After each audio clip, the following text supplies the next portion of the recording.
Everyone, it's me, Chris, from Body Nova Fitness Coaching, and I'm here. I want to talk about calorie deficits and losing weight, because what it is on the very very basic level, losing weight is burning or eating less calories than it takes for you to maintain. Okay, on a very basic level, and that's fine, and that'll even work in the beginning. But the body is a very crafty machine, and it's still programmed for basic survival functions. So one of the things that it does, it puts up a defense. Okay, so if you try to go too extreme, it's always going to pull you back to the middle because it doesn't know that you're just trying to lose weight and it's a non-threatening situation.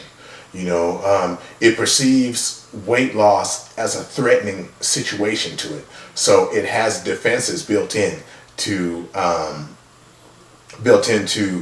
protect itself from situations that it perceives as threatening. So, with that being said, I'll get into the first one, and this is one of the most common mistakes. It's too much too soon. Okay, what it is we've all heard. Okay, a pound of fat is 3,500 calories. Okay, so if I just mathematically eat 500 calories less per day, I will lose a pound a week, right? All right. Well, but see, some people, they have no idea how much they eat, and they have no idea where they stand. So that might be big enough for your body to perceive that as a threat, and then start slowing down the rate that you burn calories at. Or I even see this a lot in people that have they've been losing for a while, and then, so like, let's say they start at 2,000 calories, so they try to think it's only mathematical, and they'll cut it to 1,500. Well, that might not be that bad, okay? But then the next step when things stop is go 1,500 to 1,000. Now that's going to be bad because it's also going to be hard enough to get enough nutrients into you, and sometimes those nutrients support your other processes and keep your other processes running optimally. So that'll lead right along into my next one, is not knowing where you stand. Most people have no idea of how many calories they take in per day, or even how many calories it takes to maintain where they're at. Now, the best way to find this out is you're supposed to start tracking. You start tracking your foods, and then you wait to see if your lose weight or gain weight or whatever, and then you try to reduce your calories from there. But most people don't have the patience for that. Okay, but that's one of the most efficient ways. I'd also do this. I use body fat to do this also, because when you're looking at two people the same weight, they can be drastically different. One could be a woman at 20% body fat versus a woman at 30% body fat, and of course, it takes more calories to move around muscle, or to create energy for muscle. There's more of a metabolic cost when you have more muscle, at the same weight. So there's things that play into that. So I use a couple of equations with body fat. If you message me and promise not to give me a headache, I might use it for a calorie count. All right. For macros, I charge. So yeah. But anyway, not knowing where you stand. So what someone will do is say, okay, well, this person lost weight on 1,500 calories a day, or this person says 1,500 calories a day, and it can be vastly different. A lot of people have metabolisms that are compromised due to stress and lack of sleep and things like that. So that's kind of where it's at. So finding out where you stand, in your situation at your weight, with your lifestyle, because if you're more active, someone like me, the average person like me, might not have need as high a calorie intake as I would, because I'm more active. I get 5 workouts in a week. I pull weights off of people, for my job is physical at times, so that also plays into where your calorie intake should be. Going with the next one, a lot of people don't count liquids. All right, they fail to take into account for how much liquids they drink. I used to see all those memes where people complaining about getting fat at Taco Tuesday, but then I've seen a lot of those people at Taco Tuesday, margaritas and beer and things like that, and it's not just one normal margarita, it's a whopping thing that damn near looks like a bowl on a little, anyway, or, it'll be 3 beers, 4 beers, and, tons of tacos and guacamole and chips. So, anyway, those liquids add up. If you have, what is the average 12-ounce Coke is about 37 grams of carbs. So, let's see, 40, 160, 160 minus 12. So you're looking at 148, okay? Now, in most restaurants, for example, they serve you in 16 to 20 ounce servings, okay? So that's going to be more calories. Do you stop at 1? That's going to be more calories. If you have three of those little 12 ounce, the equivalent of 3 of those little 12 ounce cans, which are 32 ounce that you get at 7-Eleven, is not that much smaller than, that's an extra 500 calories. So if you're playing this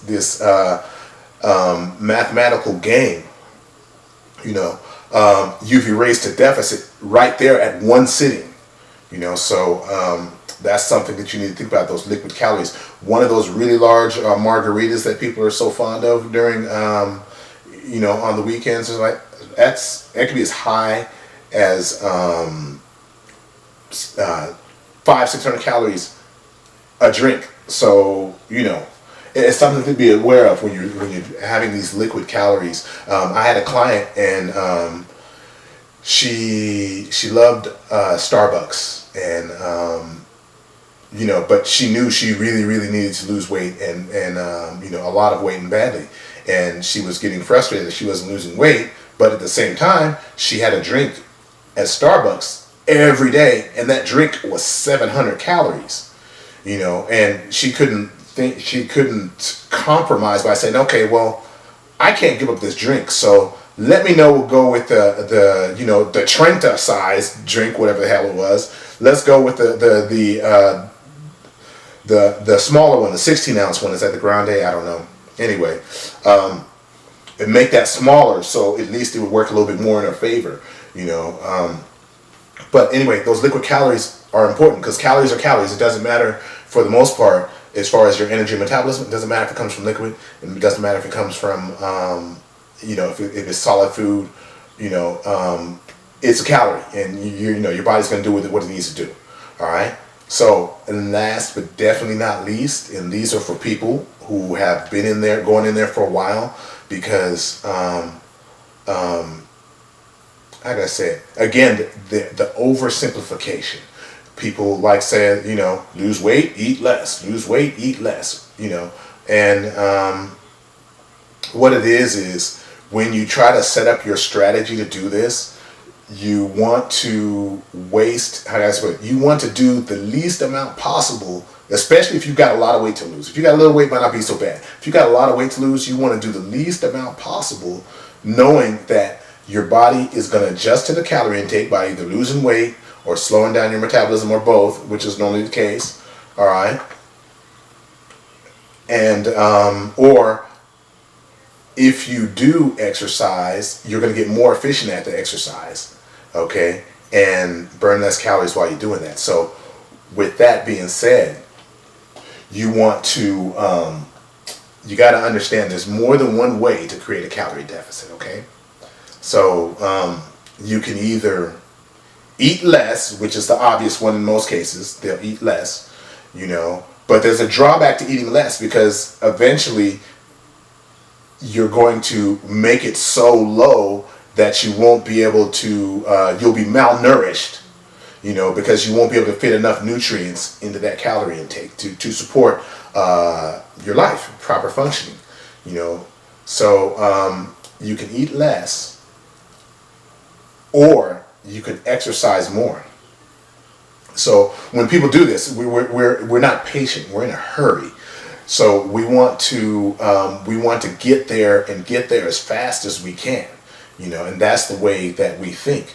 But if we've got a long way to go, and we want to get there looking as great as possible, and we're doing as least little damage as possible to our metabolism, we want to be smart about how we do things. So you can set up your nutrition, you can set up your exercise plan, right?